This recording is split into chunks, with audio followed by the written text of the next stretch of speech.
Assalamualaikum and a very good day to all my students. First of all, I would like to apologize because I make a very short another videos before Hari Raya.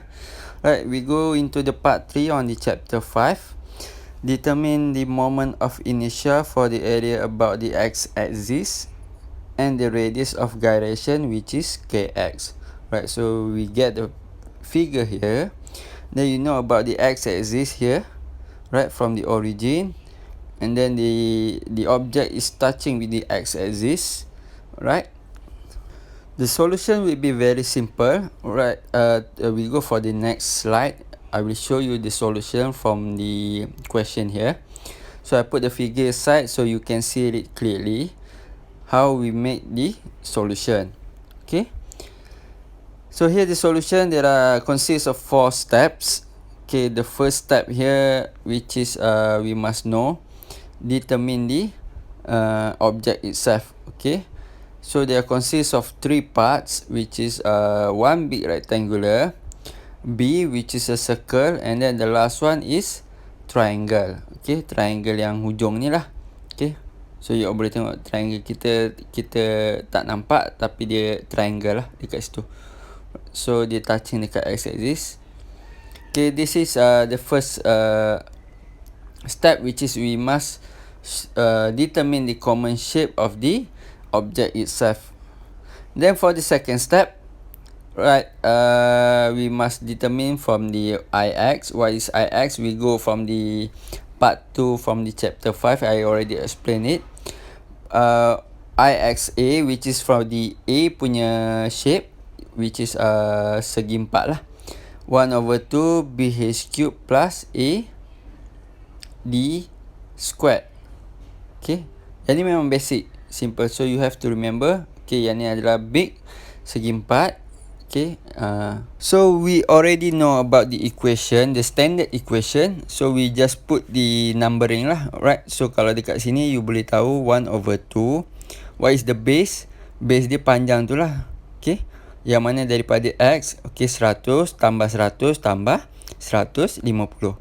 Okay, this is the base of the rectangular, and then time height dia 150 plus 150, which is 300 cube, and then plus the area rectangular. Berapa area rectangular? Okay, so dia akan jadi 350 darab 300. And then for the d squared, what is the d? D adalah daripada original, right? Kalau let's say kita ambil secara roughly segi 4 tu secara besar, so dekat sinilah distance dia, which is 150, the center. Okay, distance from the center of the object itself. So when we calculate for the values, we get the values of the Ixa 3.15 times 10 to the power of 9 millimeter to the power of 4, right? And then untuk Ixa, and then untuk Ixb pula, kita boleh refer dekat table lah. Sama juga untuk Ixa, Ixb and Ixc, kita boleh refer table. Right, let's say yang ni ada table untuk circle. Untuk B tu adalah shape for the circle. So from the table we know about the Ix bar dia adalah 1/4 pi r to the power of 4 times a d squared. So bila kita calculate 1/4 pi r dia adalah 75 mm to the power of 4 tambah area pi r squared, betul? Okay, pi r squared, so akan jadi area pi times the 75 squared, and then darab d squared. Okay, d daripada distance tu lah. Okay, distance daripada x dia. Okay, 150 squared. Okay, clear? Dia daripada x-axis tau, kena ingat. Okay, the origin, itulah saya dah explain dalam part 2 punya videos. So when we calculate for the Ixb, we get the values 4.224 times 10 to the power of 8 millimeter to the power of 4. Okay, right, clear? Untuk Ixa and Ixb, we go for the last part, which is Ixc, which is triangle. Okay, triangle yang hidden ni lah. Okay, so macam ni kita nak calculate. Sama juga, we just put the same equation here. Okay, for standard equation, so I x bar, okay, times plus a d squared. Okay, yang ni memang standard for the equation, right? And then how to find the I x bar from the x axis? So we determine, so akan jadi from the table lah. Kita senang, we just refer the table. 1 times 1 divide by 36. Okay, and then kita darabkan, which is the height dia, base dia adalah 150. Okay, that one lah, the base one. And then times dia 300 cube, which is the height. Okay, height dia. So jangan confuse tau, mana satu base, mana satu height. So kalau in terms of x, so boleh tahulah yang mana yang parallel tu akan jadi base dia. Okay, tu je yang you all kena ingat. So kita darabkan area 1/250 times 300. And then what is the d? Okay, d from the x-axis punya origin. So bila kita calculate, kita akan dapat lah values dia lebih kurang macam tu lah. Kalau untuk segitiga, dekat situ dia punya point dia. So that's why dekat sini values dia akan jadi 200 squared. Then we get the final answer. Okay, final answer for the IXC, which is 1.013 times 10 to the power of 9 millimeter to the power of 4. Okay, so yang lain semua clear, cuma yang ni yang saya nak tekankan dekat sini, which is for the IXC. Kenapa dia 200? Right, let's say kita lukis balik segitiga.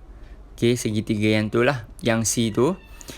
So kita tahu dia punya base dia 150, height dia which is 300. And then untuk standard, untuk centroid dia adalah dekat that one, which is kalau kita tengok daripada table pun kita akan tahulah. Okay, table from the part 1 and part 2 saya dah explain, tak pun you may refer to the previous slide from this chapter. So untuk height dia adalah height divide by 3, base pun divide by 3. Okay, so dekat situ dia punya center dia. So bila height bahagi 3, which is 300 divide by 3, akan jadi dekat sini adalah 100. Tapi from the x-axis, okay, so bila kita nak calculate, so untuk d tu daripada x-axis, so jadi 200. Right, clear? So hopefully you all clear lah macam mana kita nak cari dia punya d tu. I think the most particular thing adalah about the d, dengan you determine what is the b, what is the height. So jangan confuse mana satu base, mana satu height. Okay, yang tu lah kot. Alright, and then for the third part, the third step lah. Okay, find the moment of inertia. So macam mana kita nak determine of the moment of inertia? So kita just determine macam ni je lah. Kita just tambah mana yang nak kena tambah, tolak mana yang we need to subtract. Right, so from the IX equal to IXA. IXA ni memang yang dah shaded region. So kita minuskan IXB bulat, and then minus segitiga. Okay, so dekat situ kita boleh determine moment of inertia. Right, so bila kita calculate, we find the values. So tambahkan mana yang tambah, tolak mana yang kena tolak. So kita akan dapatlah 1.715. Okay, clear kot? Right, and then for the next last part, which is for the gyration. What is the meaning gyration? Saya dah explain on the part 2 of the videos. Then for the kx equal to square root ix divided by the area. Okay, I think untuk area, so kita calculate area yang terlibat. So we get the values, which is 8.071 times 10 to the power of 4 millimeter squared. It should be squared lah. Okay, and then for the ix, that one lah from the third punya step. Okay, 1.715 times 10 to the power of 9, and then 8.071 divide, okay, times 10 to the power of 4. So both kita square root kan. Okay, sama macam equation, simple je. So untuk area ni nanti you all calculate lah macam mana you nak kira for the areas. So mana yang nak kena tolak, you tolakkan. So you get the values lah. Okay, and then for the final answer, we get the values for the gyration, which is 1.46 millimeters. So that's all. That's the final answer. Okay, so this is the final video before Hari Raya. So I've already done for the part 3. And then selamat Hari Raya to all of you. Okay, I will not put any task or any assignment or any tutorial for all of you, because I want you to celebrate it as you wish. Okay, tak ada kerja lah, lagi senang kan. Okay, but then after Raya we will go through another videos, and then I will put for the next quiz. Okay, that's all from me. Okay, maaf zahir batin. Thank you.